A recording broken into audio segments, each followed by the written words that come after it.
We're on. All right. All right. Welcome to the May 18th, 2022 Technical Advisory Committee. Unfortunately, we do not have a quorum today. That allows us to skip a couple of the agenda items. I do have one announcement. We have two new members that have joined us and became active as of about 5 o'clock today. Michelle Cavucci and Carrie Ann Masters are new members of the Technical Advisory Committee, and they'll be hopefully joining us next month. Since I heard about it at 5 o'clock today, and they live in Loudon, and they live. One works over here, another works in Herndon. They were not willing and able to, or able to come out here back to Fairfax. So we will move on to. We'll skip the summary notes and approvals thereof because we do not have a quorum, but we will go to the status of the transaction update, and we'll hear from Mr. Jasper. You'll hear from me very briefly because I'm going to hand That's over excellent. to Mr. Harrington to actually give the presentation. All I would say as a preface is, you've had a lot on the 6-year program over the last several months, and we are working on transaction in parallel. Or in particular, the consultant is working on transaction in parallel. So there's a lot of information we want to start sharing with you this evening. There's a lot more information to follow, but we'll get to that as we go through. So Tom, I'll hand over to you. And yeah, there's a lot of material here, and so I'll try to go through it fairly quickly, and then we can just see where the questions go. And if you want to, everyone can stop me if we want to go into more detail on any of this information. So let's start on slide 5, which is just a quick update, kind of where we're at. Yeah.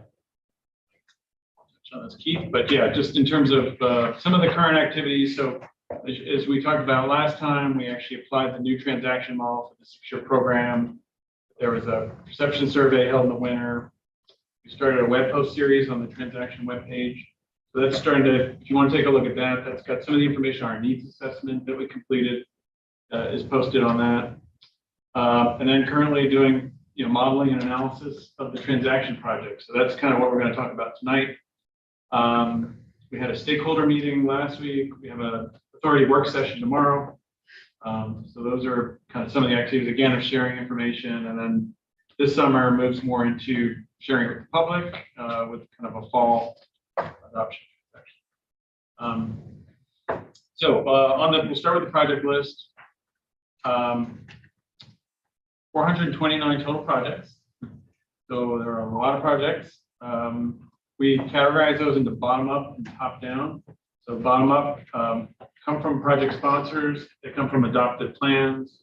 And so those, I guess the process starts bottom up with the jurisdictions, putting forth those projects that are in plans. But there are also a set of top down ones, and that's the study team looking at the needs and identifying any gaps. So looking at all the projects that have been submitted for bottom up, if there are still gaps, suggesting some other top-down projects. We particularly focused on particular gaps in the transit network, the high-capacity transit network. We looked at regional trails connections. There are some roadway top-down projects. There's some technology projects. So it really covered the gamut, but there are only 49 of those. 111 of those are new projects this round. I mean, the others, there's some carryover from the prior transaction. So it's a net increase of 77 when you consider some of the projects that came off the list because they've been funded and hopefully moving towards completion. Total project cost or total cost of the portfolio is over $70 billion. So very large number. And so I think we'll keep that in mind as we look at how that breaks down. 26 of the projects have elements that go outside of Northern Virginia. Some of that is transit. There's some metro projects in here, so obviously those go into the District of Maryland. There's some connections, improvements to other jurisdictions, such as some new bridges that are in the top-down list. So if you look specifically at those that go outside of Northern Virginia, that's a pretty big chunk of it. It's 29 billion, almost entirely because of some very big metro and DRE type projects. So that's high level. We've got a series of bar charts, and we'll go through those very quickly. We have the project by project sponsor. So you see, not surprisingly, large numbers from the counties. To the far right, though, you see top-down and multi-agency. So there are some projects where both the local and VDOT or WMATA and a local jurisdiction. So those kind of ended up in that multi-agency category over there. We have it by number, and then we also have it by the costs on slide 9. And as mentioned, really it's WMATA that's contributing a big part of that. That has the WMATA core capacity improvements, blue, orange, silver. Realignment alternatives analysis is a project that's been underway. They've identified some major core capacity improvements. So that is included in the project list, and it's a pretty significant piece. Tom, is that like 26 billion? Is that? Yeah. That's the way that number should be read. That's correct. These are all in millions. So yeah, 26,000 millions. 10 to the 9th. Right. Okay. Yeah. So right. So that's in that case, almost entirely because of one enormous project.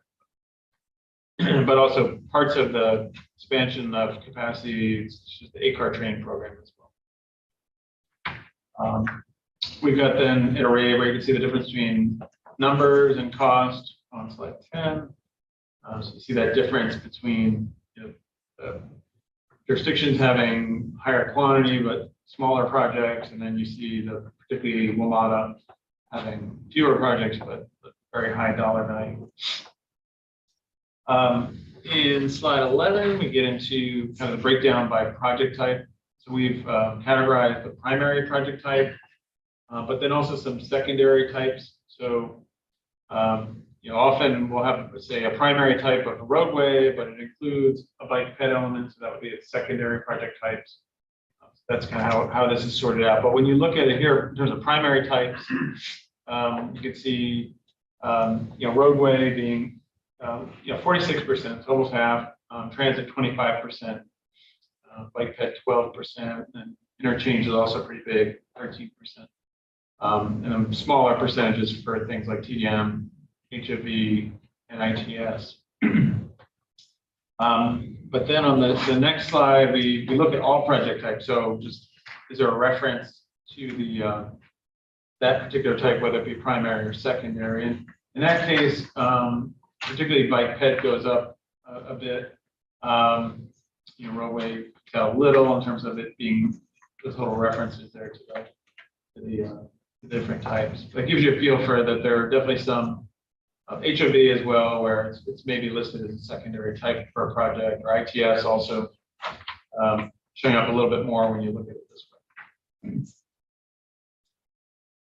And then got the next one is on project costs as well, showing more the distribution of costs. The most typical type projects are in the $10 to $25 million range, and 25 to 50, but we definitely have some that are under $1 million. So we have some very small ones. We have some very large ones that are over, $500 million. So some very large project costs in there too. All right, and then finally, this one brings it all together in terms of number and cost, and shows you by type as well. So the inner ring there is the number of projects. And then the outer is the cost. So that's where the transit really shows up, where it's fewer in terms of the number, but because of particularly those big ticket metro and VRE ones, cost-wise, transit's a pretty large percentage of that 70 billion plus. So anyway, that's a quick overview. We could touch on what these projects are later in the. We don't have the project list printed out here. That's something I'm just curious. Yeah. What the Monster Metro is. Yeah, that's the core capacity. So it's the alternative. It includes a new Blue Line Tunnel into downtown Washington. So it's a mega project for sure. Okay. That Metro took money from MBTA. Fascinated that they're asking MBTA for money. Anyway, that's not.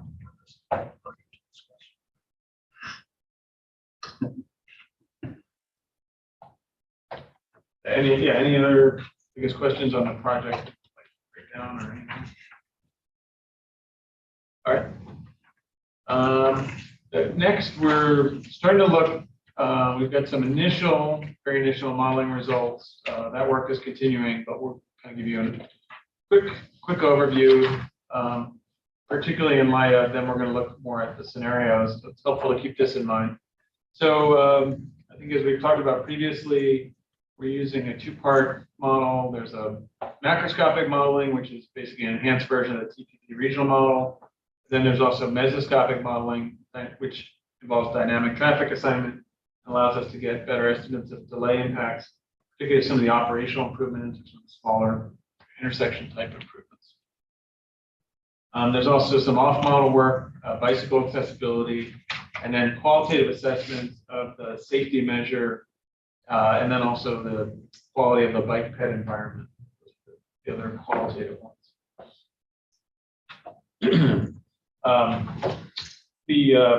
What we're looking at here is looking at the build network relative to the no build. So the no build network again starts with the CLRP. For Northern Virginia, though, it keeps projects that are fully funded, will be fully funded through 2045. But it takes out some of the projects that are on the transaction build list. Those tend to be ones that maybe have partial funding or no funding. Takes those out of the CLRP. Outside of Northern Virginia, we use the CLRP network. That's kind of our no build that things are compared against. We'll look briefly at initial cut at the full build in terms of how that impacts things. We're doing a series of model runs, looking at it by mode. We're also looking at it by projects, with the ultimate goal of getting individual project scores. So similar to what you see in the 6-year program, this round of transaction, we are attempting to score all the projects. That'll allow us to get a sense of how they would rank and priorities and that sort of. Okay, so here we're looking at the full build network results relative to the no build. We have some of the key metrics. We see, again, these are all same land use. It's really just changes in the network. You see, as we'd expect, with an increase in adding more capacity to the network, we see increase in some VMT and PMT, increase in transit trips, given the transit improvements we're making, auto trips staying about the same. We have a series of some of the quantitative measures. So a 16% delay reduction, which is measured in person hours of delay. The duration of congestion, meaning how many hours a day it's congested, reducing by 24% these investments. Accessibility, how many jobs you can reach within a certain time. We have it 11% for the population in general, 16% for the population that's in equity emphasis areas. So that is a good sign that there's more investment happening in those equity emphasis areas in terms of improving accessibility. Emissions reduction, which tracks with BMT, is going up. So it's not a reduction, it's actually a slight increase in emissions. So going up less than BMT, which reflects some shifting in terms of the percent of fleet that's going to be electric in the future. So that's in there as well. There are a few measures that are not in here, so some of those will be added when we get into the individual scoring, such as the qualitative ones. We'll also be including transit person miles and dedicated right-of-way and our system redundancy measure. Those will be added as well. And then we've got some maps and things related first to change in volume. where the red indicates a volume increase and the blue a volume decrease. I understand some of those increases are roads that don't exist today. That's right. That really probably ought to be shown in some other way. Yeah. That can be misleading if there's some new links being added. They Yeah, show up of course, they're not there today, the volume is zero, so there's an increase, but That's true. it kind of different sort of thing. Yeah. Right. I mean, at a high level, we see some shifting to the places where we're expanding capacity, whether it be a new link or whether it be a widening. You see some decreases on some of the parallel roads. That part is similar to what we saw when we were testing individual projects with the 6-year program. And then the slide after that is delay. Again, it's red is a delay increase, blue is a delay decrease. And same point that Frank just raised, that if it's a new link, it's going to just show up red. Just by the nature of how we were doing the math. What I found interesting about this is there was almost no increase in delay inside the Beltway. Oh, yeah. That's a good point. A little hard to believe, but Yeah, we'd have to look at the inset more detail. that's, a consummation much to be desired.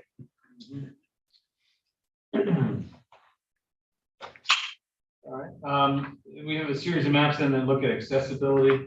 So again, this is the number of jobs that are accessible. We use 45 minutes for auto and 60 minutes for transit and 30 minutes for bike. So there are different sort of time thresholds for the different modes.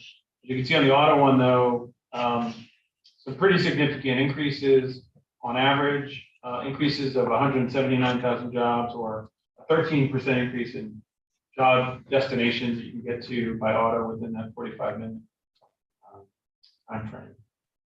If for this purpose, we're looking at any roads that you can get to as a single occupant vehicle or paid HO hot lanes. So this is not using the HOV network.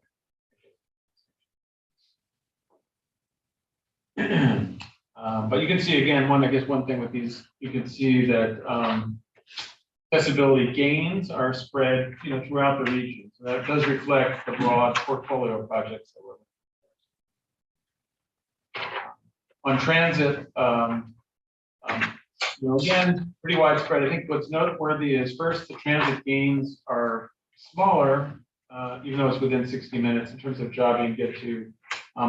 Partly because some of the improvements we're seeing are pretty far out in the region. So we're seeing some extending the reach of transit.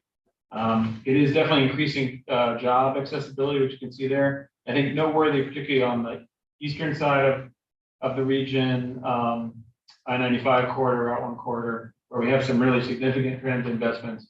Those are the areas where you're seeing the biggest gains in accessibility. So that's consistent with where that investment's happening. Also worth noting that our no build does include full Silver Line. There's a lot of transit investment that's already obviously funded, opening soon. So that would already be accounted for in the no build.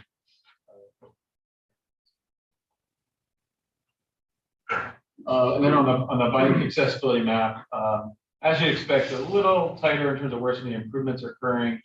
And we've overlaid here with where some of the proposed regional trail projects are, so you get a feel for how that aligns with where some of the bike gains are. On this one, you see lots of activity happening closer in part because you can get to more jobs. The geography of it, it's shorter distance. Okay, so any questions, impressions on that set?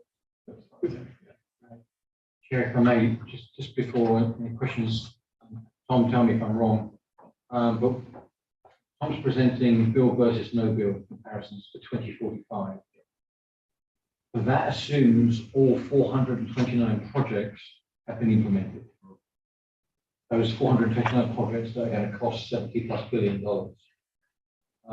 For reference, over the first 12 years of revenue that NT has had, it's allocated 2.5 billion. So if you do the math, it's a bit of a stretch to see how the 70 billion can actually be funded. So you're seeing the best possible outcome here, but equally, it's an unrealistic outcome in terms of what can be funded. So as Tom and the team dive down a bit more into the individual project impacts, and they're not doing 429 project analyses, it's having to be estimated from a high level. You might get a better idea of which of those 429 projects are having the biggest impact. But we're not at that point yet. But just wanted to set expectations and maybe bring them down a little bit. That that's going to require a lot of money, and there is no funding strategy for that. Passing the hat around. Other than at the end of the meeting, we'll pass that. Well, based on that, I might make this question moot, but in looking at the increases of jobs set on an annual basis, is that what time period? Is that This over? is on a given weekday. So in other words, on a given weekday, how many jobs could you get to Okay, in got a it. car, on a bus? Okay. But if I may just add to what Keith said, the 2.5 is NVTA funding, regional funds. That, if I remember correctly, that the total project cost that for that much money that comes to about 3.5 billion. So another 1 billion came from state, federal, other sources, but still 3.5 billion is what we need to do.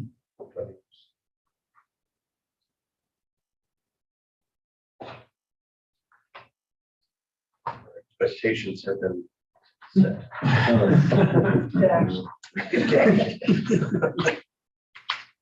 Managed. Right. So that set of numbers was, in effect, kind of assuming trends continue, and by trends continue, I mean the trends that were happening before the pandemic. So our model is calibrated using survey data, I think, from 2017. So that baseline kind of continues with the trend, and some of what we've seen is, highway traffic pretty much coming back to where it was pre-pandemic. But as we look now to these scenarios, we recognize that we don't always know exactly what's going to happen in 2 years, much less, 25 years. And so the scenario work allows us really to test how sensitive some of those assumptions about travel behavior are. As we say here, these are plausible futures, but not necessarily, we're not trying to pick one of them, and we're not asking people to say which one you prefer. These are really to allow us to see sensitivity and to understand how different assumptions or different factors might drive different travel results. And so there are three that we've started with here. The pandemic created a new normal, which really gets at some of those travel behavior changes, what happens if those continue into the future. We have one that's focused on transportation technology. So how, will having more connected automated vehicles affect things in the future? And then the last one is on really pricing, but it's these incentives and mechanisms that could change how people drive as well. So these three we'll talk about right now, get into a little more detail. In this slide here, we're just sort of putting the standard forecast. The one I just went through previously is up in the upper left there, and then these three scenarios. So we're trying to answer this question. It's more what could happen to transportation under these three scenarios. But then a next step later in the process will also be, well, how do our projects look in these different scenarios, and does that change maybe how we might think about certain projects that do perform well, say in multiple scenarios or under standard scenarios that are different from the standard forecast.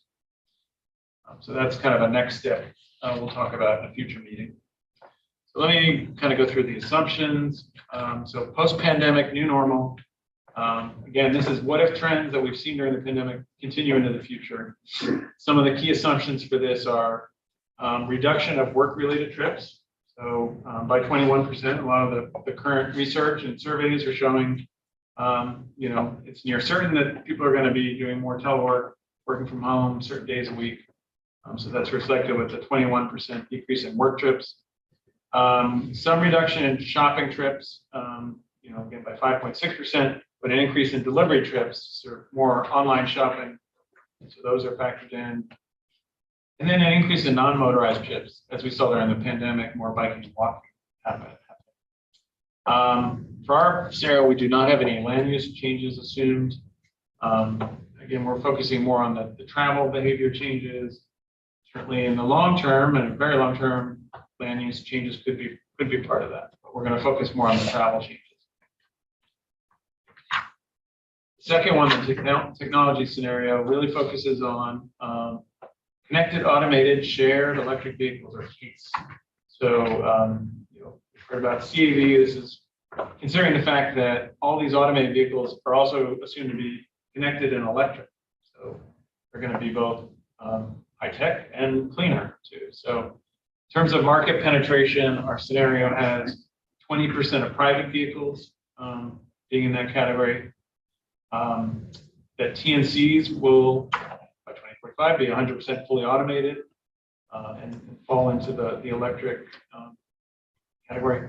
Large trucks, a third.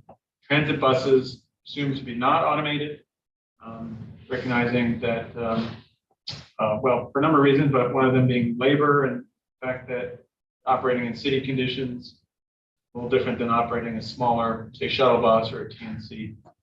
And so we do have some shuttle bus operations that would be automated as well. What's TNC? Uber or Lyft, Oh. network company.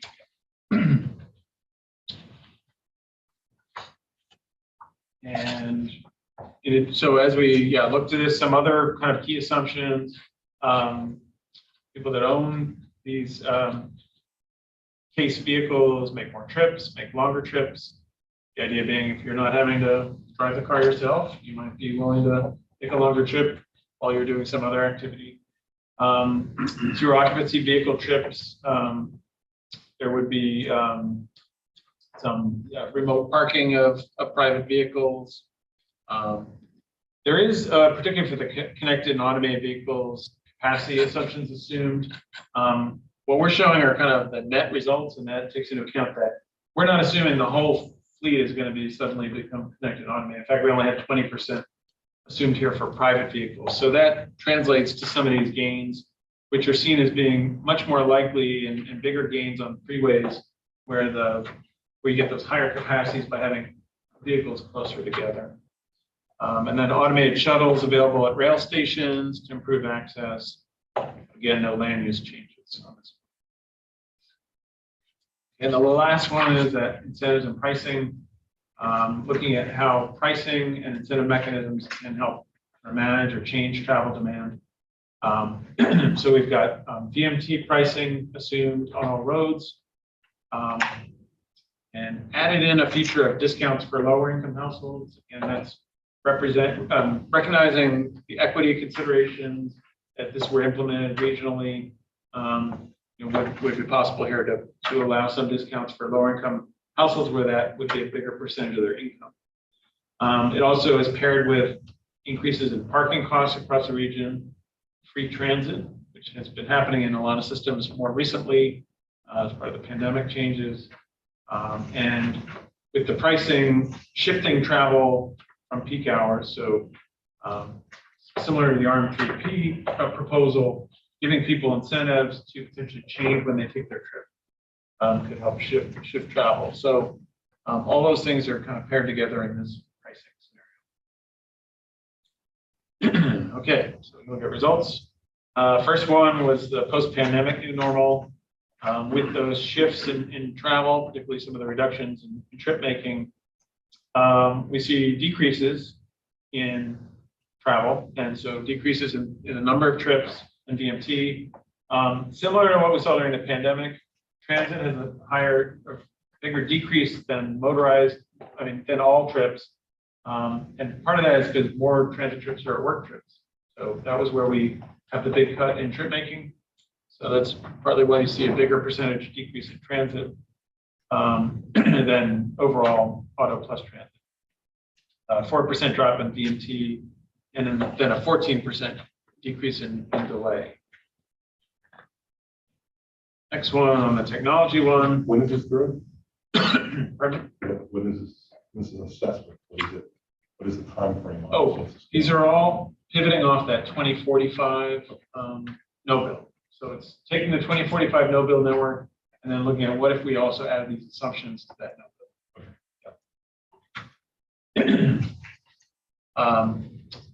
Yeah, so under the technology one, you also see some reduction in motorized person trips, and again, a drop in transit. So part of that looks at the fact that with these automated vehicles like the TNCs, the shuttles, that's going to shift people away from transit onto taking these point-to-point type services. So that's why we're seeing some decrease there. So less people driving their own car, less people taking transit. So that translates into a VMT drop. We do have a very big, a bigger drop in delay. That one. And again, the map on the right gives you an indication where those changes are happening. Part of the delay reduction is thinking back to that capacity enhancement that we talked about, or some of the freeways and making together a little bit of a capacity bump with the technology.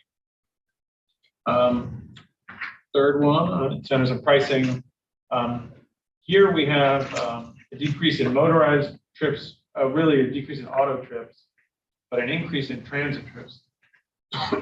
Again, that's the scenario where we had the free transit. That's pushed some more people over to transit. Decrease in VMT related to that shift in travel, and then a 20% decrease in hours of delay. So we've got the three kind of side by side on the next slide there. So you can see how those are rated. And we also have a couple other metrics in this one.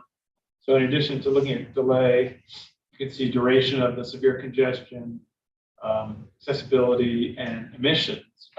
Tom, Yeah. could you go back one slide on the delay differences on pricing? Why should there be just scattered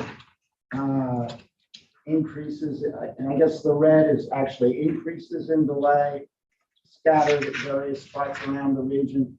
Is that just an anomaly of the modeling process? I think definitely some of those are, yeah. Particularly, we've got some links pretty far out that are going to be really low. Yeah, and they kind of come up in strange places, and you wouldn't think that things that you were doing with pricing would. I think there's a little bit of noise there. Although I will say, just from some of what I've seen, I guess, where we have improvements on a certain corridor, you might draw traffic in, but yeah, I'd say some of the links that I'm seeing here look more like noise than any interesting pattern there. And the interesting thing for me here is, keep in mind again, this is looking at 2045, no build, impact of the scenario, and compare these to what we saw under the build versus no build numbers that Tom shared earlier. So yeah, for the full build network results, there's an increase in BMT of 3.3% as a result of the 429 projects. But you look at VMT here, without actually implementing any projects, VMT is going down.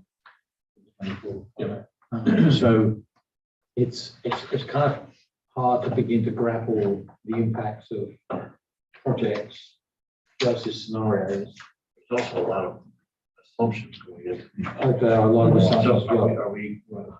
Are we seeing a true 20% decrease of traffic over the, I guess that's the week?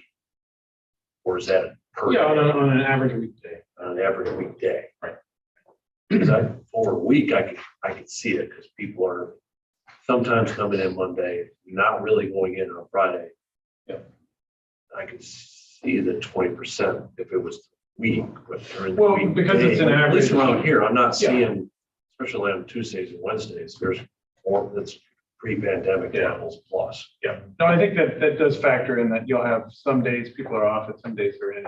As an average weekday, we're getting 20%. Yeah. This is a follow-up question. I mean, obviously, like you were saying, a lot of assumptions. Just curious with the whole the case concept you got in here. That may be a broader used term that I'm familiar with. My apologies. So you have the shared element of it in there. How did you account for that? Just out of curiosity, you say private vehicles, 20% would be case vehicles. So the assumption is that, those connected, automated, shared electric vehicles, so would make up 20%, but what portion of that would be like shared vehicles? Yeah, I mean, just the distinction is that private vehicle 20% is really the CAE, meaning they're connected, automated, and electric. The shared is really the TNC and the shuttle. So yeah, the private are still private vehicles, but they're connected, automated, and electric. But I'm just curious because I've definitely read, there's concepts out there about, a lot more shared vehicles, just literally shared vehicles. Yeah. People want to own vehicles that they'll be kind of like bike sharing or scooter sharing, if there is now, but they'll be car sharing. And so Yeah, and I think with the penetration of the TNCs there, that's sort of representing some of that shared mobility market. They in effect will be driverless, so you're sharing them with people and no one has to drive them.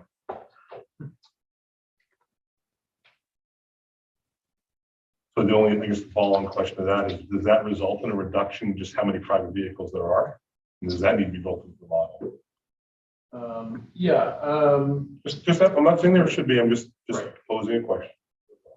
I can't recall whether we adjusted down, the overall, but I think, yeah, a slight increase in the percent of the TNCs there. Okay.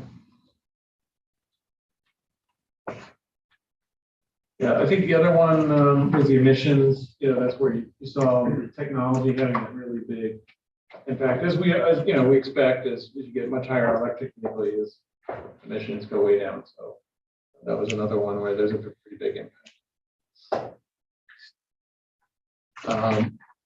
Okay, so next steps on the analysis. Next slide there. We're, as mentioned, continuing to do modeling and analysis to get at sort of individual project scoring, which will let us see how projects do individually, but also how certain corridors look when you look at some of these metrics. So getting down kind of below the regional level. And then what we just looked at was the scenarios with the no-build network.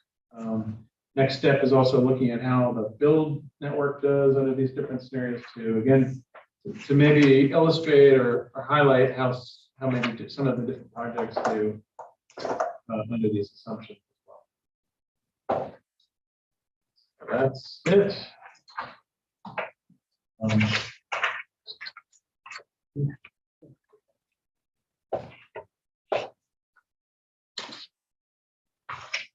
Other questions?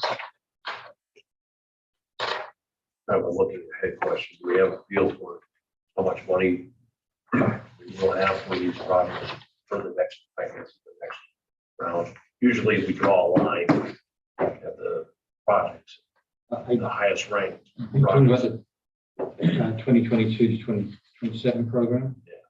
Yeah, the authority has just approved 626 million. 626 million.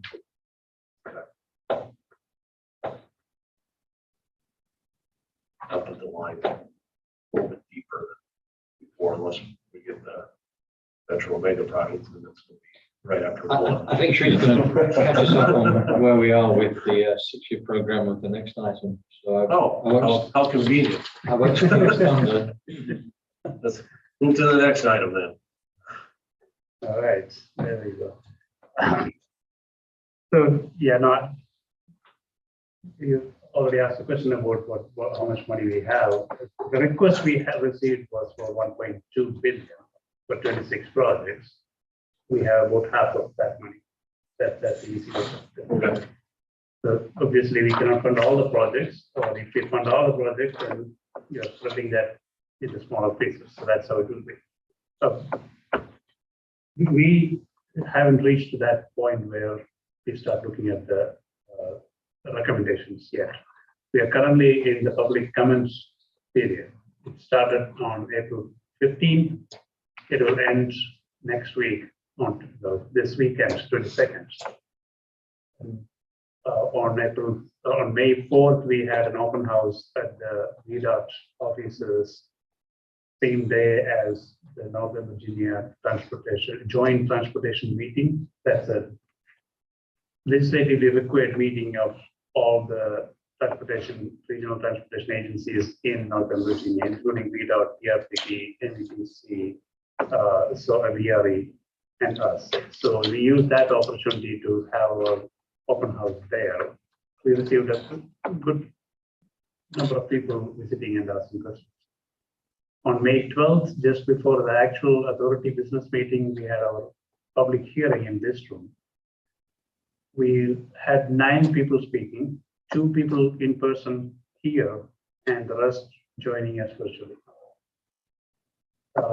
We are still continuing to receive comments through various sources, email. We have a comment form on our website through that, or people have actually sent us USPS mail.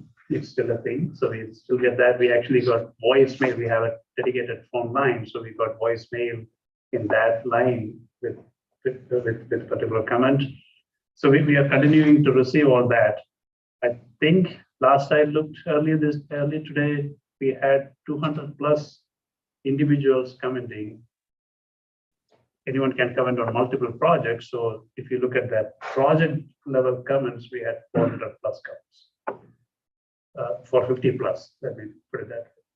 So that's where we are now. And by the end of this week, we have that public, Sunday we will have the public comments period concluded. And then Tom's team will take a look at, put everything together and come up with what some of you have seen in the past. We go with which projects get how much support, opposition, kind of summary there. We'll present it to you at your next meeting, and other committees also will see in their next meeting. At that meeting, we will also have staff recommendations for you to consider. You can approve that same, or you can recommend that same staff recommendation to the authority, or you can make modifications. It's up to you. But we will take all the technical evaluation results, the quantitative, qualitative evaluations we presented to you at your last meeting. We already have that. We include the public comment results also into that mix to come up with that with our recommendation. So we expect you all to have that your recommendation to the authority at the next meeting. If there is any other question on this program, Don't miss the next meeting. How far in advance of that meeting will we get the materials? Or will we? They might have a forum. as usual, we are hoping to send everything a week. How long have you been on this committee? Not long enough. I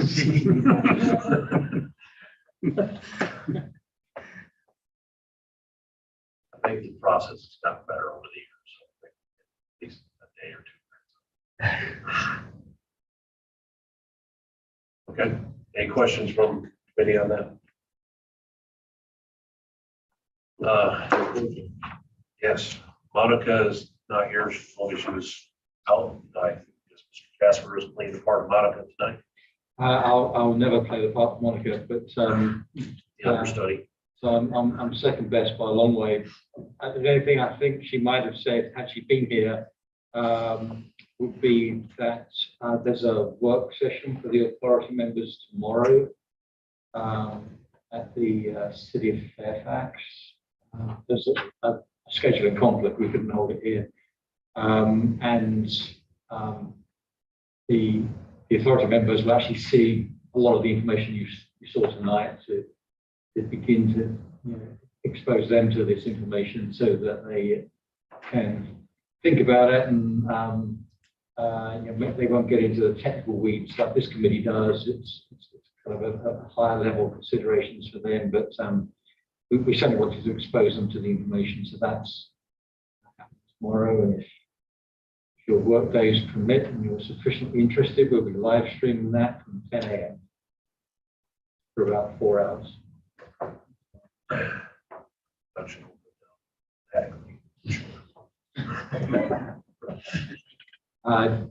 don't think there's anything else. Okay.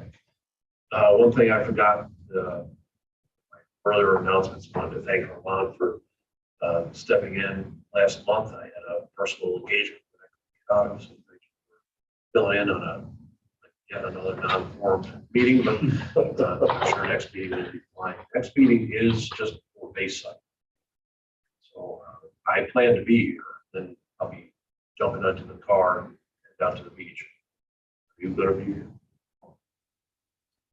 Go to that. I am going to Bayside, and it starts on Wednesday, right? It's a board meeting on Wednesday. Yeah, And I'm on the board, so. you're on the board. There's good numbers.